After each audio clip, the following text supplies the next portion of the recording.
میں اس کو کہتا یہ کام کرے۔ میرے رسول کریم علیہ الصلوۃ والسلام نے حقوق کا تعین فرمایا، حقوق کا تعین فرمایا، اور نبی کریم صلی اللہ علیہ وسلم نے فرمایا جو عورت اس حال میں مر گئی، اس حال میں دنیا سے گئی کہ اس کا خاوند اس سے راضی تھا، اس کا شوہر اس سے راضی تھا، اس کا گھر والا اس سے مطمئن تھا، تو میرے نبی پاک فرماتے ہیں جب دنیا سے جائے گی تو رب کریم جنت کا دروازہ کھول کے فوراً ہی جنت میں داخل فرما دے گا، اس کو بغیر روک ٹوک جنت دے دی جائے گی۔ شرط یہ ہے کہ وہ جب دنیا سے جائے تو اس حال میں جائے کہ اس کا خامد اس سے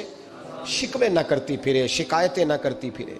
شکایتیں نہ کرے۔ ہمارے زمانے میں شکایتیں ہوتی ہیں، اور خواتین عورتیں اس بات کو سمجھتی نہیں کہ اللہ نے جو میرے نصیب میں رکھا تھا اور جو خامد رب نے میرے لیے پسند کیا تھا وہ اللہ نے مجھے عطا فرما دیا ہے۔ وہ شکوے کرتی ہیں، شکایات کرتی ہیں، اور دوسری عورتوں کو سامنے رکھ کے وہ فلاں کے حصے میں یہ چیز آئی، فلاں کے حصے میں یہ چیز آئی، فلاں کا خامد یوں کرتا ہے، شکوہ کرتی ہیں۔ میرے رسول پاک علیہ السلام نے فرمایا عورتیں کثرت سے جہنم میں جائیں گی، کثرت سے۔ تو ایک صحابی رو پڑے، ایک حدیث میں لفظ یہ ہے رو پڑے، عرض کرنے لگے یا رسول اللہ وہ ہماری مائیں بھی ہیں، بیٹیاں بھی ہیں، بہنیں بھی، حضور جہنم میں جائیں گی؟ نبی پاک صلی اللہ علیہ وسلم نے فرمایا ایک تو وہ عیب جوئی کرتی ہیں، غیبتیں کرتی ہیں، دوسرا رب کا شکر ادا نہیں کرتی، اور تیسرا فرمایا اپنے خاوند کا بھی شکریہ ادا نہیں کرتی، بات بات پہ ناشکری کرتی ہیں، بات بات پہ ناشکری کرتی، اس سبب سے جہنم میں جائیں۔ عورت کے حقوق کا تعین فرمایا، اور ساتھ ہی میرے رسول پاک علیہ السلام نے مرد کی طرف توجہ فرمائی، اور کیا خوبصورت لفظ ارشاد فرمائے، فرمایا تم میں ہر آدمی اپنے آپ کو اچھا سمجھتا اور اچھا کہتا ہے، ہر آدمی کہتا ہے، لیکن کوئی اگر مجھے آ کے پوچھے گا کہ محبوب آپ کی امت میں اچھا کون ہے، تو حضور فرماتے ہیں میں اسے اچھا سمجھوں گا جو اپنے گھر والوں کے حق میں اچھا ہے، جو اپنی بیوی خیرکم لأہلہ، تم میں سے بہترین وہ ہے جو اپنے گھر والوں کے لیے اچھا ہے۔ اور فرمایا جاؤ میرے گھر جا کے پوچھ لو وانا خیرکم لأہلی، میں تم سب سے زیادہ بڑھ کر اپنے گھر والوں کے لیے اچھا ہوں، تم میں بہترین وہ ہے جو اپنے گھر والوں کے لیے، بال بچوں کے لیے، بیوی کے لیے اچھا ہے۔ رسول کریم علیہ الصلوۃ والسلام نے خامن کو حکم دیا اور ارشاد فرمایا کہ عورت ٹیڑھی لکڑی ہے، بیچاری کو اللہ نے عقل پوری نہیں دی۔ ایک بچہ چھوٹا ہوتا ہے، ہمیں پتہ ہوتا ہے کہ اس کا شعور پورا نہیں، اگر کوئی غلطی کرے تو کیا اسے نکال دیا جاتا ہے گھر سے؟ بولے چھوٹا بچہ ہے، وہ کئی دفعہ بڑا نقصان کر دیتا ہے، آپ کیا کہتے ہیں؟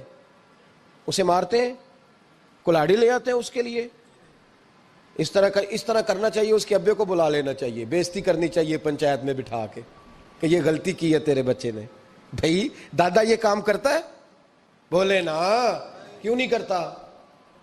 وہ کہتا ہے ہمارا بچہ نہ سمجھ ہے، اپنا پوتا ہے، ہمارا اپنا ہے، اگر ہم اس کا باہر نکالیں گے تو بڑا کام غلط ہو جائے۔ لیکن وہی ابا جی جب بہو کوئی غلطی کر بیٹھتی ہے تو پنچایت بلاتے ہیں، لوگوں کے سامنے معاذ اللہ تعالیٰ بڑی کڑوی کسیلی باتیں کرتے ہیں،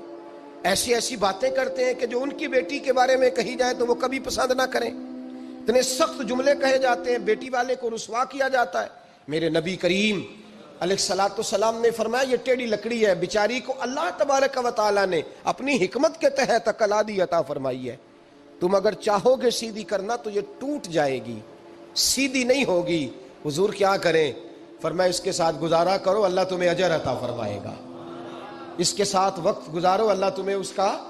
یہ ذہن بنانا چاہیے خاوند کو کہ یہ، اور خاوند کی ذمہ داری ہے۔ اعلیٰ حضرت رحمۃ اللہ علیہ نے فتاوی رضویہ کی 24ویں جلد میں بالتفصیل لکھا ہے، آپ فرماتے ہیں خاوند کی ذمہ داری عورت کو کپڑا فراہم کرنا، روٹی فراہم کرنا، رہنے کے لیے گھر دینا، نان نفقے کا خیال کرنا، اور آپ فرماتے ہیں اگر وہ مطالبہ کرے تو ہفتے میں ایک دن اس کے ماں باپ سے ملانے بھی لے جا سکتا ہے، ہفتے میں، جی کوئی نہیں بول دے تسی، ہفتے چ نہیں، یہ نہیں صحیح لفظ، ہر ہفتے اے سوکھ ہے، کدوں ملان کھڑنا ہے؟ پاویں نہ بولو، گل جڑی سچی ہو تے سچی ہے، ملان کدوں لے جانا ہے؟ اچھا اپنی اماں نو روز ملتا ہے سویرے شام، تے وہ کہندی مینوں بھی اماں نو ملا لیا، تے کہندا روز نہیں جائیدا، تو تم ہی نہ مل اپنی اماں نو روز بھائی۔ دیکھیں نا اعلیٰ حضرت فرماتے ہیں ہفتے میں ایک دفعہ ماں باپ سے، بولے بیٹی کا پیار ماں باپ سے زیادہ ہوتا ہے کہ بیٹے کا؟ ਲੋ ਤੁਹਾਨੂੰ ਸਾਰਿਆਂ ਨੂੰ ਪਤਾ ਹੈ, ਯਾਨੀ ਤੁਸੀਂ ਘੱਟ ਕਰਦੇ ਹੋ ਨਾ, ਤਾਂ ਬੇਟੀ ਦਾ ਨਾਂ ਲਿਆ ਜੇ।